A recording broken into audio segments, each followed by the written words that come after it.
ថ្ងៃនេះខ្ញុំចូលខ្លួនមកបកស្រាយទៅនឹង caption ការបង្ហោះរបស់ខ្ញុំប្រហែលថ្ងៃមុនតែខ្ញុំបង្ហោះថាបុគ្គលណាដែលទន្ទឹងរង់ចាំឬក៏ស្វែងរកមនុស្សល្អឥតខ្ចោះស្វែងរកមនុស្សល្អឥតខ្ចោះឬក៏ចង់ជួបមនុស្សល្អឥតខ្ចោះដោយការទន្ទឹងរង់ចាំឬក៏ស្វែងរកឬក៏ចង់ឲ្យមនុស្សដតីហ្នឹងធ្វើដើម្បីបំពេញចិត្តខ្លួនឯងទីមួយគឺស្វែងរកមនុស្សល្អខាងក្រៅរងចាំមនុស្សល្អមនុស្សឥតខ្ចោះហើយទី2គឺចង់ឲ្យអ្នកដតីបំពេញតាមចិត្តដែលខ្លួនឯងចង់បានតាមចិត្តដែលខ្លួនឯងប្រាថ្នាដែលខ្ញុំដាក់ឈ្មោះរៀងឈឺចាប់បន្តិចរៀងពិបាកក្នុងការស្ដាប់តិចក៏ថាជនដែលស្ថិតនៅក្នុងស្ថានភាពទម្លាប់ក្នុងការគិតបែបដូចនេះ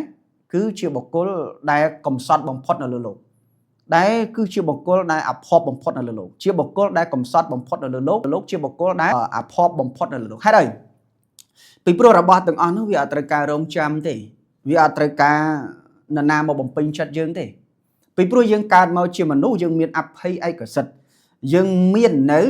គេហៅថាអញ្ញាសក្តិយើងមាននៅសិទ្ធគ្រប់គ្រាន់ដើម្បីអាចឲ្យយើងនឹងคล้ายទៅជាមនុស្សមួយដែលមានសេចក្តីសុខសេចក្តីចម្រើនคล้ายជាមនុស្សមួយដែលអាចបំពេញចិត្តខ្លួនឯងបានคล้ายទៅជាមនុស្សមួយដែលអាចคล้ายទៅជាមនុស្សល្អមានគុណភាពបានយើងអត់រងចាំនរណាម្នាក់ល្អបានយើងល្អបានទេយើងអត់អាចរងចាំនរណាម្នាក់មកបំពេញចិត្តយើងបានទេពីព្រោះយើងកើតមកជីវិតមានតែមួយចុះបើយើងទន្ទឹងមួយថ្ងៃរងចាំអ្នកនេះល្អអ្នកនេះឥតខ្ចោះអ្នកនេះសរសើរអញ្ចឹងតើយើងរស់នៅបានបំពេញកាតព្វកិច្ចដែលយើងមានកំណើតជាមនុស្សដែរទេពីព្រោះរបស់ទាំងអស់ហ្នឹងភាពមានភាពបាន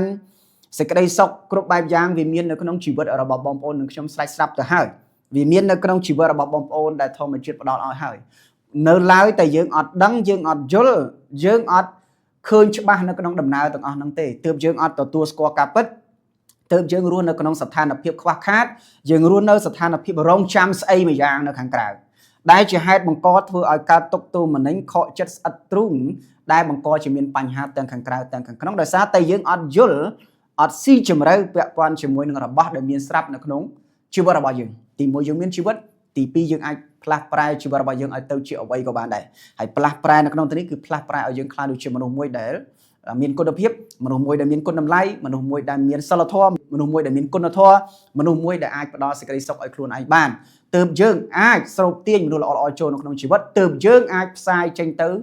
កាន់អ្នកដទៃដែលផ្ដើមចេញពីយើងស្គាល់ពីគុណតម្លៃនិងឲ្យយើងនឹងអាចភ្លឺចិញ្ចែងចិញ្ចាំងតាមរយៈខ្លាចដូចជាបុគ្គលដែលមានគុណភាពបុគ្គលល្អដោយមិនរងចាំនរណាទេគឺយើងនឹងឯងជាអ្នកចាប់ផ្ដើមធ្វើចាប់ផ្ដើមអនុវត្តដែលផ្ដើមពីយើងបានសុខនឹងឯងបើយើងបានសុខយើងបានរីកចម្រើនយើងសុខគេសុខឯងពិភពលោកនឹងភ្លឺស្វាងដែលផ្ដើមចេញពីយើងយល់ការពិតហើយចាប់ផ្ដើមពីយើងម្នាក់ទៅបងប្អូនចាប់ផ្ដើមទៅខ្ញុំចាប់ផ្ដើមទៅក្នុងដំណើរល្អពិភពលោកនឹងសុខសប្បាយរីករាយកើនឡើងភាពល្អប្រសើរសុខសន្តិភាពដែលផ្ដើមពីយើងនឹងគឺមិនស្វែងរកស្អីទេគឺយើងបានដឹងការពិតនៅក្នុងកាយរួចស្រេចស្រាប់ទៅហើយហើយដូច្នេះហើយបាទខ្ញុំលើកឡើងថាកំសត់បើមានសកម្មភាពដូចនេះគឺកំសត់ខ្លាំងមែនទែនកំសត់ខ្លាំងមែនទែនហើយ